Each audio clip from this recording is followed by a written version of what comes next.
बोली श्री प्राणनाथ प्यारे की जय। श्री सतगुरु महाराज की जय। सतगुरु श्री रामतन महाराज जी आपकी सदा सदा ही जय हो।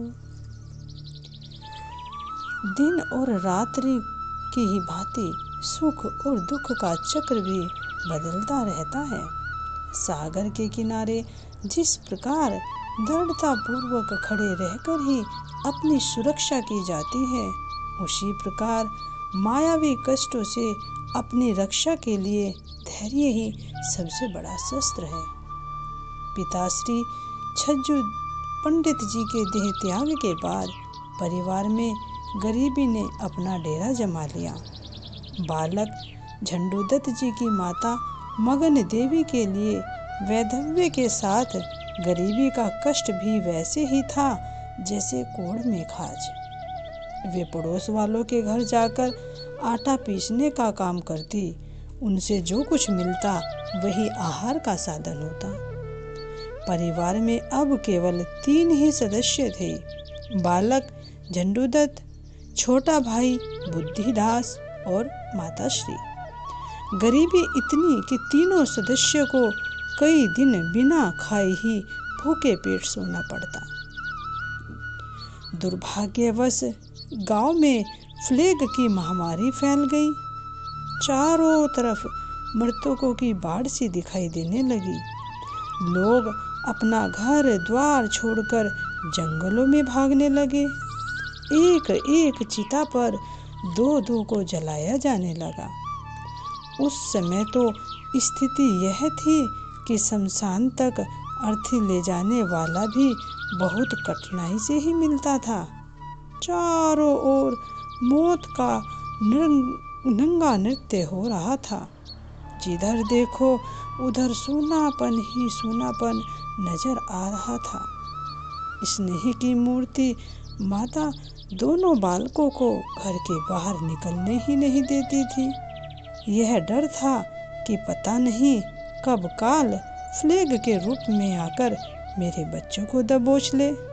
घर में खाने के लिए एक दाना भी नहीं था। इस विषम परिस्थिति में माताश्री अचानक ही बीमार हो गई।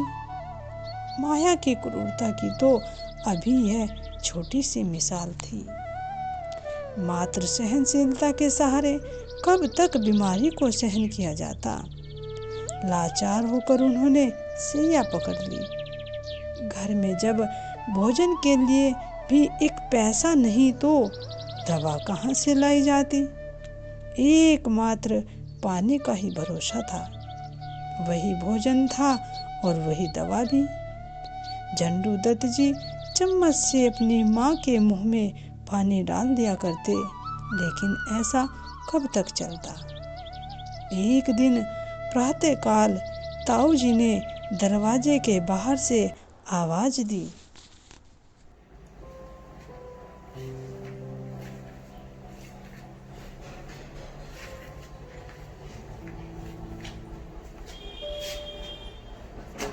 झंडूदत्त, बेटा झंडूदत्त, झंडूदत्त दरवाजा खोलो।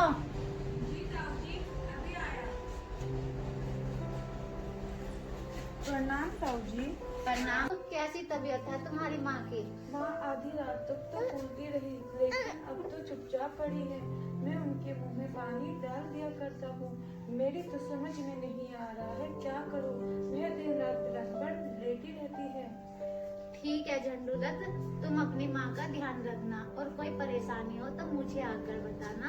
मैं दोबारा देखने के लिए आऊँगा। ठीक है ताऊ जी। ठीक है बेटा। प्रणाम ताऊ जी। प्रणाम बेटा।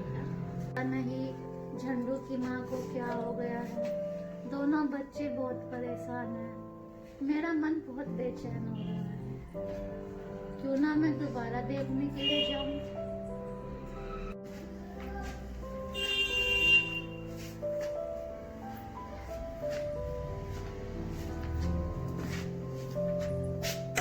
झंडूदत्त,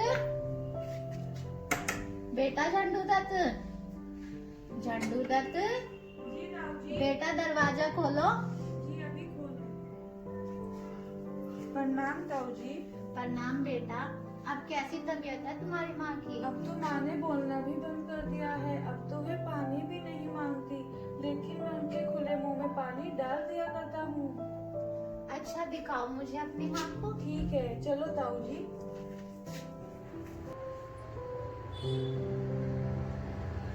तू तो कह रहा था कि तेरी माँ सो रही है।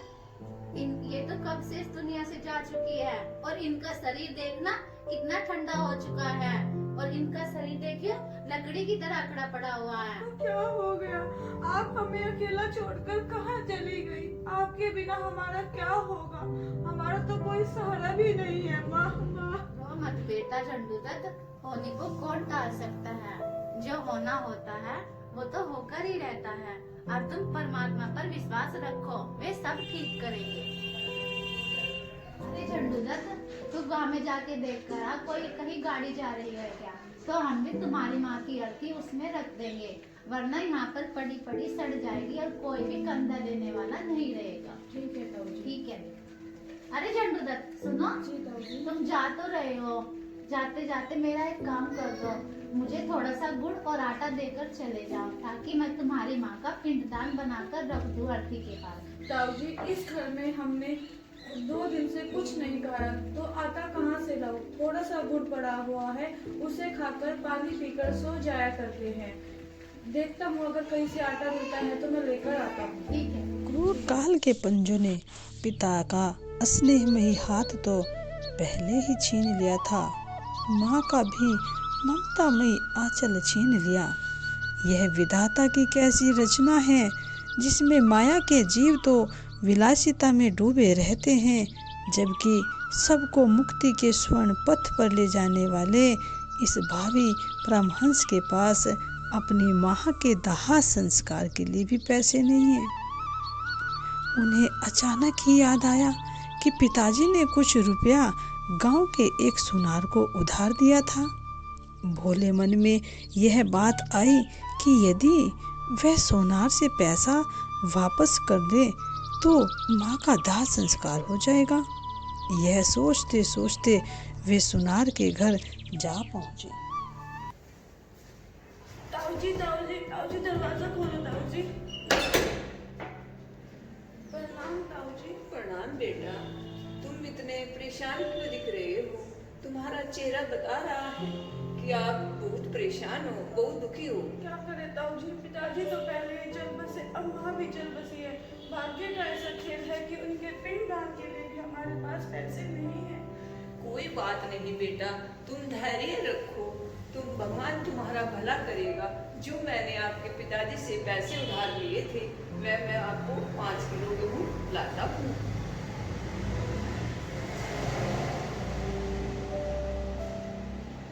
ले, इससे अपनी माँ का पिंडदान करवा लेना। धन्यवाद ताऊ जी। प्रणाम ताऊ जी। प्रणाम जी। गेहूं लेकर श्री झंडू दत्त जी घर वापस आए और उसे रखकर बैलगाड़ी की खोज में निकल पड़े, ताकि उस पर अपनी माँ को रखकर शमशान घाट तक पहुँचाया जा सके।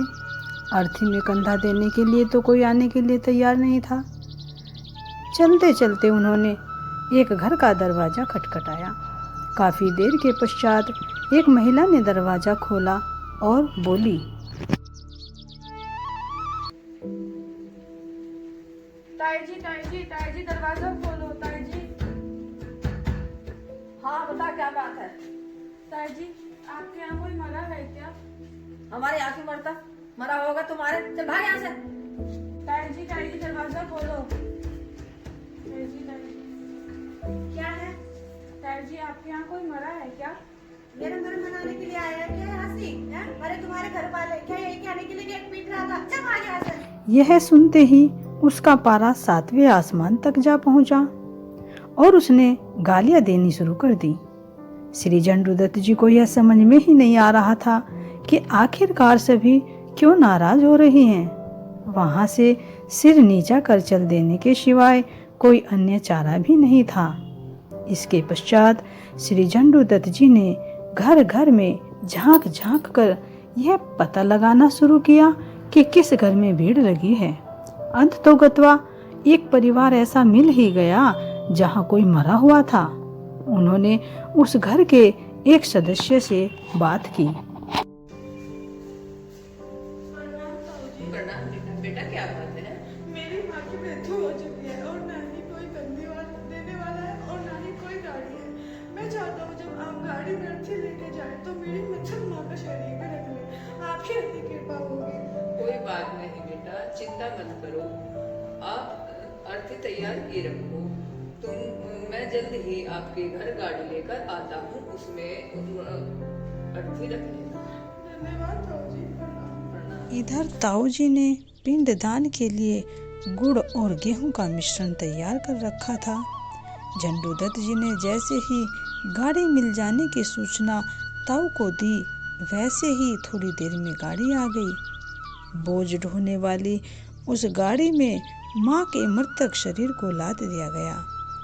मानव जीवन में कष्टों की बाढ़ तो रहती ही है, किंतु समुचित रूप से दाह संस्कार न हो पाना बहुत ही कष्टकारी होता है।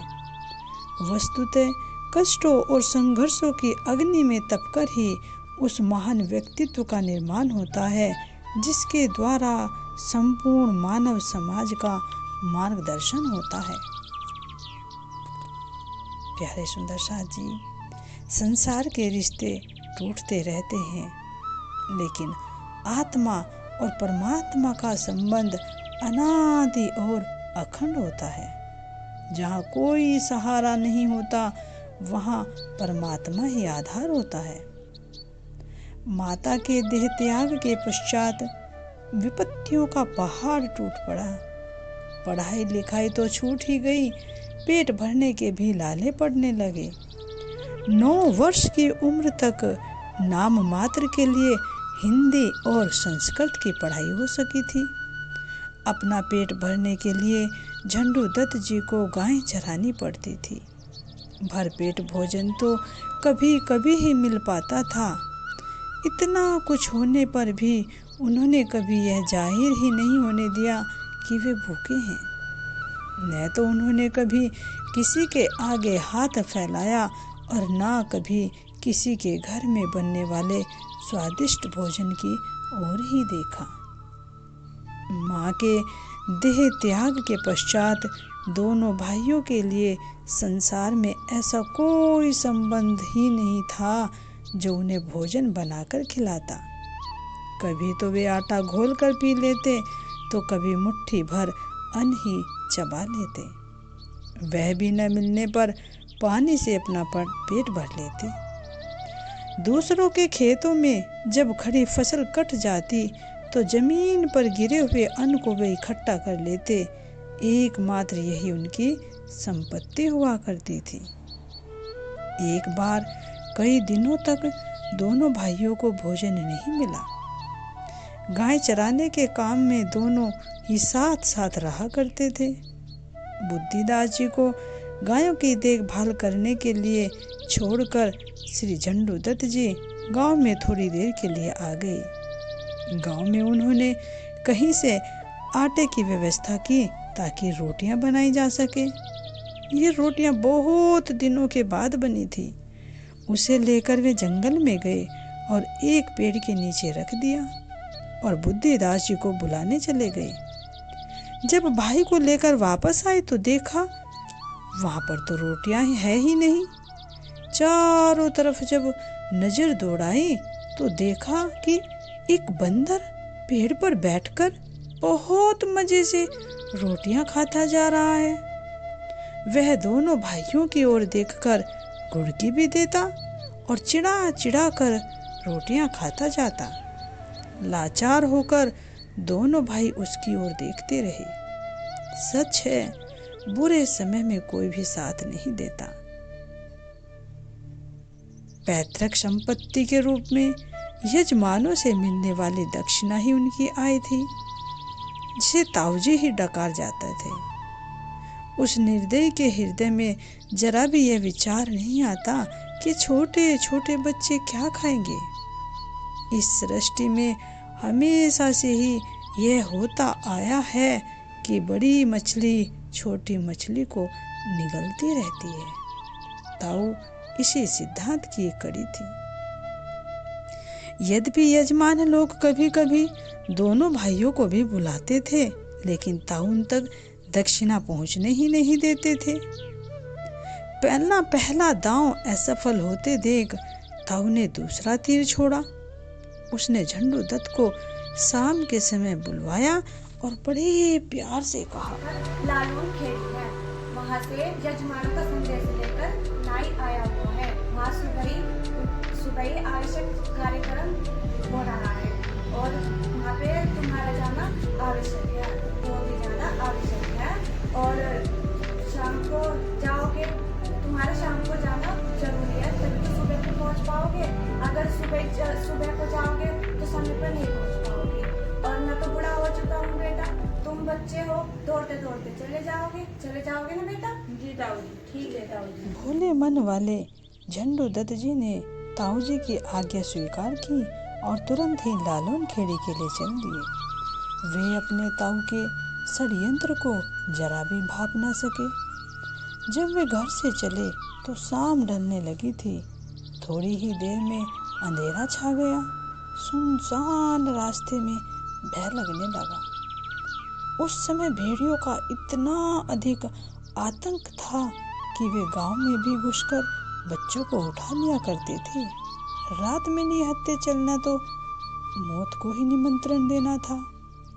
ताऊ ने तो इसी मानसिकता से भेजा ही था कि सांप भी मरे और लाठी भी ना टूटे, अर्थात झंडू दत्त भेड़ियों का शिकार बन जाए और मेरे ऊपर दोष भी ना आए। बाद में छोटों को भी अपनी राह से हटाकर घर पर कब्जा कर लूंगा। मरने के बाद मनुष्य एक कण भी अपने साथ नहीं ले जाता, फिर भी वह धन कमाने में इतना बेसुध हो जाता है कि पाप की गठरी अपने सिर पर लादने में जरा भी संकोच नहीं करता। झंडू दत्त जी को जब भेड़ियों का डर लगने लगा तो उन्होंने एक वृक्ष पर चढ़कर रात गुजारने का निर्णय लिया। जैसे ही वे एक वृक्ष की ओर बढ़े, सामने से एक व्यक्ति दिख पड़ा। उसने स्नेह भरे शब्दों में पूछा, इतनी रात हो चुकी है, तुम किधर जा रहे हो? मैं जा तो रहा था लालून खेड़ी के लिए, लेकिन इतनी रात होने से मैंने सोचा सामने वाले पेड़ पर चढ़कर रात गुजार ली जाए। बेटा डरने की कोई आवश्यकता नहीं है, जहाँ आपको जाना है मैं पहुँचा देता हूँ, चलो। इस प्रकार महाराज श्री जी उस व्यक्ति के साथ चल पड़ी। थोड़ी देर में लालून खेड़ी गांव आ गया। झंडू दत्त जी अपने यजमानों के बीच पहुंच गए। अगले दिन 19 रुपए और 5 किलो लड्डू देकर यजमानों ने उन्हें विदा किया। इतने पैसे और लड्डू पाकर श्री झंडू दत्त जी तो बहुत खुश थे। वे खुशी से उछलते हुए घर की ओर चल पड़े। रास्ते में एकांत जगह पर उन्होंने अपने लड्डुओं को गिना और इस बात से वे विभोर हो उठे। हम एक एक लड्डू भी खाए तो काफी दिन निकल जाएंगे और 19 रुपए भी तो मिले हुए हैं, उनका भी हम दोनों भाई निपट में हैं। 5, 10, 15, 16। इसी उधेड़ बुन में वे रास्ता भूल गए और असली राह छोड़कर दूसरी राह जा पकड़े। जंगल जंगल भटकना पड़ा। इस प्रक्रिया में सूर्यास्त हो गया तथा चारों ओर अंधकार छा गया। वे घबरा गए कि कल की तरह आज भी भटकने वाली स्थिति बन गई है। परमात्मा की कृपा से एक व्यक्ति दिखाई पड़ा। वह गडरिया था और पास के किसी गांव से आ रहा था। जब उससे बातचीत हुई तो पता चला कि वह जड़ौदे ही जा रहा था। वह अपने साथ झंडू दत्त जी को ले चलने के लिए राजी हो गया। गडरिये ने झंडू दत्त को उनके घर पहुंचा दिया। जैसे ही क्रूर हृदय ताऊ को पता चला कि झंडू दत्त तो सकुशल जीवित आ गया और साथ ही दक्षिणा में 5 किलो लड्डू और 19 रुपए भी लाया है, तो वह मन ही मन बहुत दुखी हुआ। पश्चाताप में सिर पटकने के सिवाय वह और कर ही क्या सकता था। जिसके साथ परमात्मा की कृपा हो, पल पल परमात्मा की दृष्टि हो, भला उसका कोई क्या बिगाड़ सकता है। जाके राखो साइया, मार सके ना कोई। जाको राखे साइया, मार सके ना कोई। बाल न बांका हो सके, चाहे सब जग बैरी होए, चाहे सब जग बैरी होए। जिस पर परमात्मा की मेहर भरी दृष्टि पल पल हो, तो भला उसका कोई क्या बिगाड़ सकता है। जिसका कोई नहीं होता, उसका परमात्मा होता है, और वह किसी न किसी रूप में सहायता हेतु अवश्य आ ही जाता है। आप श्री की बुआ करुणा और स्नेह की साक्षात मूर्ति थी। नारी ही तो निर्मात्री है। आध्यात्मवादी नारी जहाँ सृष्टि को स्वर्ग बनाने का सामर्थ्य रखती है, वहीं भोगवादी नारी पृथ्वी को नरक में भी परिवर्तित कर सकती है। माताजी के देह त्याग के पश्चात आप श्री की बुआ ने माँ की भूमिका निभाई। आप दोनों भाइयों को जरा भी माँ की कमी का एहसास नहीं होने दिया। एक दिन आपकी बुआ जी ने आपको बुलाकर एकांत में बड़े प्यार से पूछा कि तुम्हारी माँ ने कहीं न कहीं घर में अवश्य धन छिपा रखा है, और क्या तुमने कभी अपनी माँ को कहीं किसी स्थान पर दीपक जलाते हुए देखा है? हाँ बुआ जी, चलो मैं आपको दिखाता हूँ। आपको यहाँ इस स्थान पर दीपक जलाते हुए देखा है। जब भी हम उनसे पूछते थे कि आप यहाँ पे दीपक क्यों जलाते हो, तो वह धमकाने लगती थी। ये तो बहुत खुशी की बात है। चलो अंदर से दरवाजा बंद कर दो और खुदाई शुरू करते हैं, ठीक है? श्री झंडू दत्त जी ने फावड़ा संभाला और खोदना शुरू कर दिया। खोदने पर एक छोटा सा घड़ा निकला, जिसमें 1500 रुपये छिपाकर उनकी माताजी ने रखे थे। उन्हें देखकर तीनों ही बहुत खुश हो गए।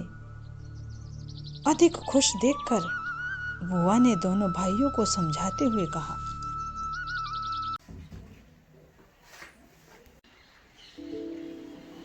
ये खजाना मिल गया, ये मिल गया। ये तो बहुत खुशी की बात हुई। अब इस पैसे से ना तुम्हारा विवाह भी हो जाएगा और तुम्हारे आवश्यक कार्य पूरे भी हो जाएगा। और हाँ, एक बात और ध्यान रखना, इस धन के बारे में किसी को भी कुछ मत कहना, क्योंकि तुम्हारे चारों ना ठगी बैठे हुए हैं, ठीक? चलो बेटा, लेना, ठीक है? ये पैसे, ठीक है? माँ के छिपाए हुए पैसे मिल जाने पर घर का काम अच्छी तरह से चलने लगा। बुआ दोनों भाइयों से बहुत अधिक स्नेह करती थी।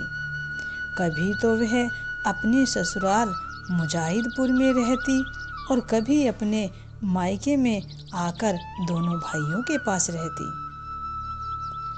इतना ही नहीं, वह आवश्यकता पड़ने पर अपने पास से उन दोनों भाइयों के लिए धन भी खर्च करती। उस समय बहुत ही छोटी उम्र में विवाह हो जाया करते थे। पिताजी के देह त्याग के समय झंडू दत्त जी की उम्र मात्र 8 वर्ष की ही थी। पिता के समय में ही दोनों भाइयों की मंगनी हो गई थी, किंतु उनके शरीर छूटते ही रिश्ते भी टूट गए थे। छोटा भाई बुद्धिदास जी से जिस कन्या का रिश्ता तय किया गया था, वह टूट गया और उसकी सगाई श्री झंडू दत्त जी से हो गई। इसी प्रकार किसी अन्य लड़की से बुद्धिदास जी की सगाई हो गई। यद्यपि आप श्री जी के विवाह के बंधन में नहीं बंधना चाहते थे, किंतु सुनने वाला कौन था। परिवार वाले और रिश्तेदारों ने जबरन ही आपका विवाह करा दिया। दोनों भाइयों का विवाह एक ही मंडप के नीचे कर दिया। हृदय में अब दिन पर दिन वैराग्य की अग्नि दधकने लगी। घर में पत्नी को देखते ही आप श्री जी को भय लगने लगता। आपको प्रतीत होता कि जैसे किसी ने मुझको जेल में बंधक बना लिया हो। आपका लगाव भक्ति की तरफ और ज्यादा लगने लगा। रामायण और सुख सागर के अध्ययन में रुचि बढ़ी। 15 वर्ष की उम्र तक रामायण आपको कंठस्थ याद हो गई थी। वैराग्य का प्रभाव दिन पर दिन बढ़ता ही जा रहा था। घर में एक कन्या का भी जन्म हो चुका था। जब भी आप श्री जी एकांत में होते तो संसार छोड़ने की बातें सोचा करते। पत्नी का बंधन तो बहुत ही कष्टकारी प्रतीत होता था।